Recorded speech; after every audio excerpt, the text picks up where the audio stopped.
No soy tu propiedad. Llegaré tarde. No me mandes mensajes. El momento en que vibró mi teléfono, algo en mi pecho se tensó de una manera que ya conocía demasiado bien. No era sorpresa, era reconocimiento. El mensaje de Valeria iluminó la pantalla con esa frialdad característica suya, esa arrogancia disfrazada de independencia que había aprendido a usar como arma.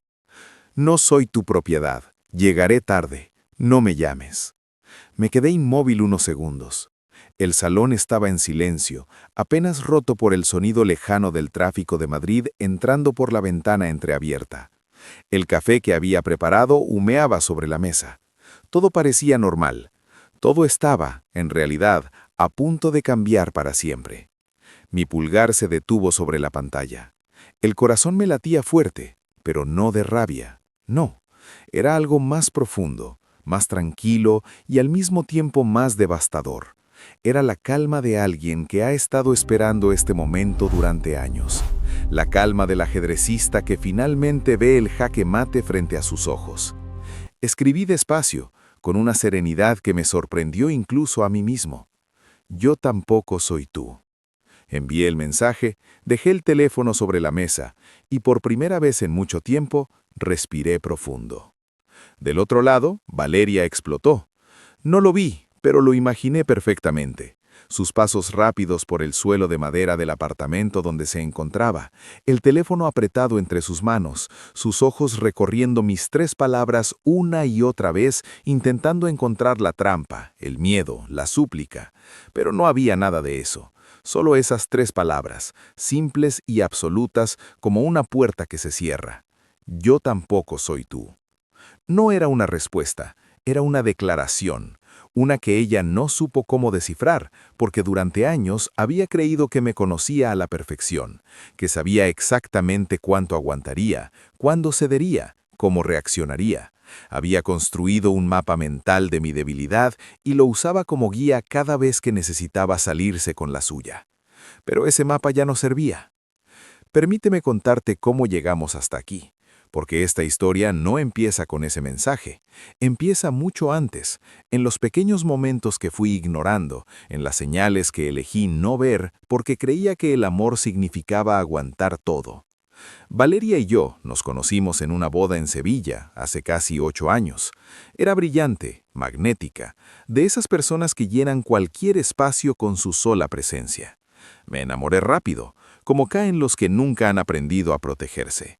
Y al principio, todo fue exactamente lo que siempre había soñado.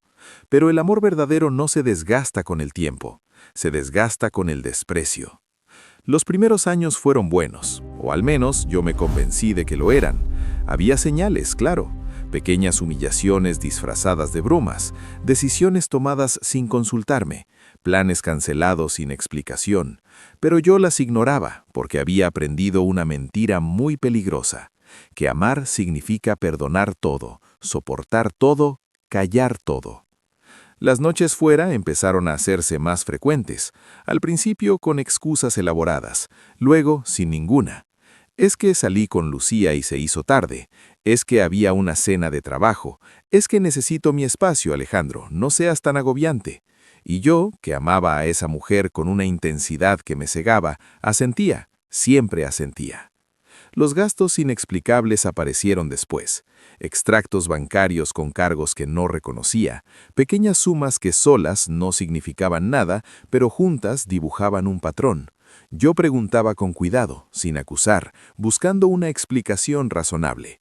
Y ella siempre tenía una, siempre. Eso, ahora lo entiendo, era parte del control. Porque Valeria era inteligente, mucho más inteligente de lo que yo le daba crédito en aquel entonces. Sabía exactamente hasta dónde podía empujar sin que yo me quebrara del todo. Sabía cuándo retroceder, cuándo ofrecer una muestra de afecto justo a tiempo para evitar que yo llegara al límite. Era un baile calculado y yo era su marioneta perfecta. Hasta aquella noche de otoño. Fue un martes. Lo recuerdo porque había partido del Atlético y tenía pensado verlo con mi hermano Rafael. Valeria llegó tarde, cuando ya el partido había terminado. Llegó arreglada con una elegancia que no correspondía a ninguna cena de trabajo que yo conociera. Perfume fresco, maquillaje impecable, una sonrisa tensa que intentaba parecer natural. Se movió por el apartamento como si nada, como si yo no existiera o como si existir, para ella, fuera simplemente un detalle de fondo. La observé desde el pasillo. No dije nada, no pregunté nada, solo la miré. Y en ese momento algo dentro de mí se reorganizó en silencio, como las piezas de un puzzle que por fin encuentran su lugar. Sus ojos no buscaron los míos, ni una sola vez. Y por primera vez desde hacía años, en lugar de sentir dolor, sentí algo inesperado: claridad. No la claridad eufórica de una revelación dramática, no. Era algo más sobrio, más frío, más definitivo. Era como ver la situación completa desde fuera por primera vez, sin las distorsiones del amor que ciega, sin las justificaciones que uno fabrica para no sufrir. Esa noche, mientras Valeria dormía a mi lado como si el mundo le perteneciera, yo estaba completamente despierto, pensando, planificando. No con rabia, sino con una determinación tranquila que me resultó extraña al principio y después inevitable. Decidí que había llegado el momento de recuperar mi vida, pero no iba a hacerlo de cualquier manera. No iba a explotar, a gritar, a rogarle que cambiara. Esos caminos los conocía bien y sabía a dónde llevaban: a más manipulación, a más control, a más de lo mismo pero con diferente envoltura. Iba a hacerlo en silencio, con paciencia, con estrategia. Empecé por lo más invisible. Abrí una cuenta bancaria a mi nombre en una entidad diferente, sin decirle nada. No era un acto de traición, era un acto de supervivencia. Empecé a transferir pequeñas cantidades de dinero de manera gradual, construyendo poco a poco un espacio económico que fuera completamente mío. Después vinieron las aplicaciones compartidas. Una por una, fui desconectándome de los espacios digitales que habíamos compartido: el calendario, las listas de compras, el historial de ubicación. Cada desconexión era pequeña, casi imperceptible, pero cada una era también un ladrillo quitado de la pared que me mantenía encerrado. Empecé a salir más, a ver amigos que había ido dejando de lado, primero por las demandas de Valeria, luego por costumbre. Volví al gimnasio, retomé la fotografía, una pasión que había abandonado silenciosamente hace 4 años sin ni siquiera darme cuenta. Empecé a construir una versión de mí mismo que llevaba demasiado tiempo dormida. Y todo lo hacía sin anunciarlo, sin explicaciones, sin confrontaciones. Valeria lo notó, claro. Las personas controladoras siempre notan cuando algo escapa a su control. Lo notó en mis silencios, en mis ausencias, en el hecho de que ya no reaccionaba a sus provocaciones de la manera esperada.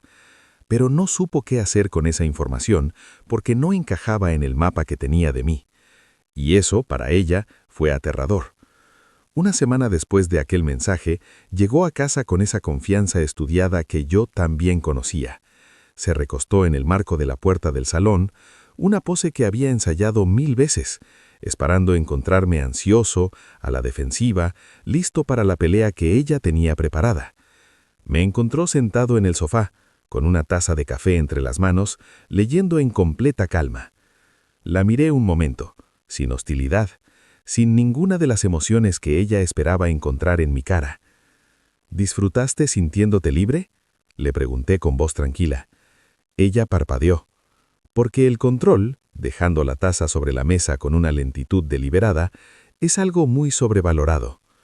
El silencio que siguió fue el más elocuente que habíamos compartido en años.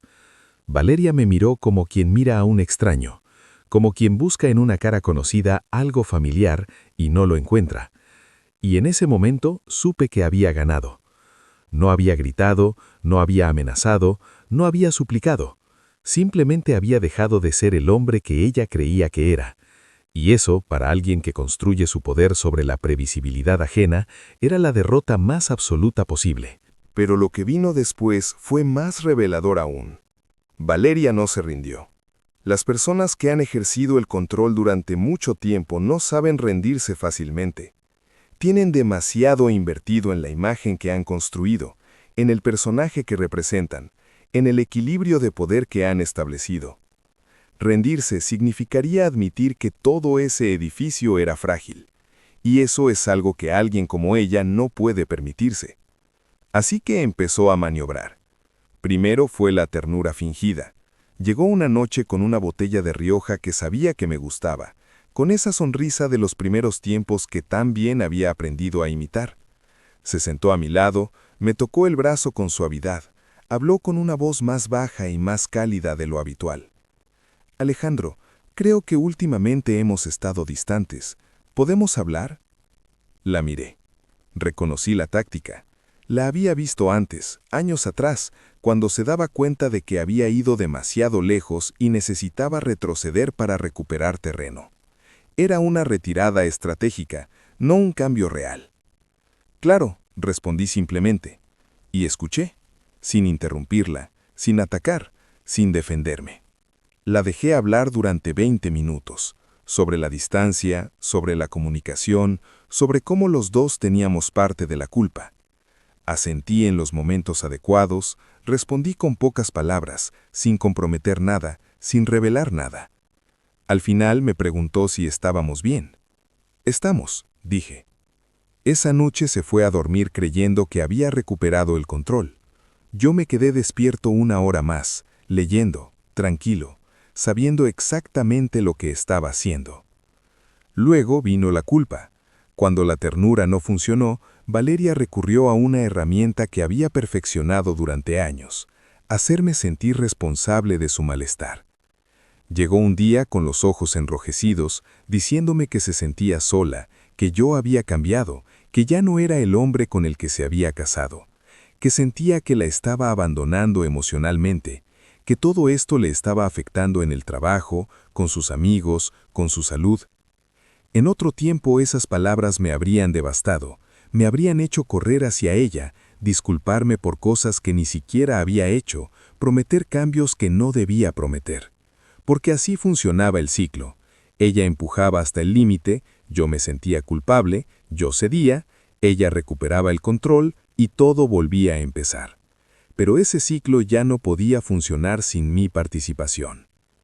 «Entiendo que te sientas así», dije con calma genuina, no con frialdad, «y lamento que estés sufriendo, pero lo que describes es consecuencia de decisiones que tú has tomado durante mucho tiempo. Yo no puedo cargar con esa responsabilidad». Ella me miró con los ojos abiertos, buscando la rendija por donde colarse, el punto débil que siempre había encontrado antes. No lo encontró. El encanto fue el último recurso, y debo admitir que fue el más difícil de resistir, no porque me hiciera dudar de mi camino, sino porque me recordó con una nitidez dolorosa quién había sido Valeria cuando la conocí, o quizá me había hecho creer que era. Hubo una tarde de sábado en la que llegó con entradas para un concierto en el Wissing Center, un grupo que los dos habíamos escuchado juntos en los primeros años. Me las tendió con una sonrisa que era casi genuina, o quizás sí lo era en ese momento concreto. La miré. Durante un segundo, algo muy antiguo se movió en mi interior, un eco de lo que una vez fue. Pero los ecos no son el presente, son solo el sonido de algo que ya terminó. «Gracias, Valeria. Creo que no es buena idea».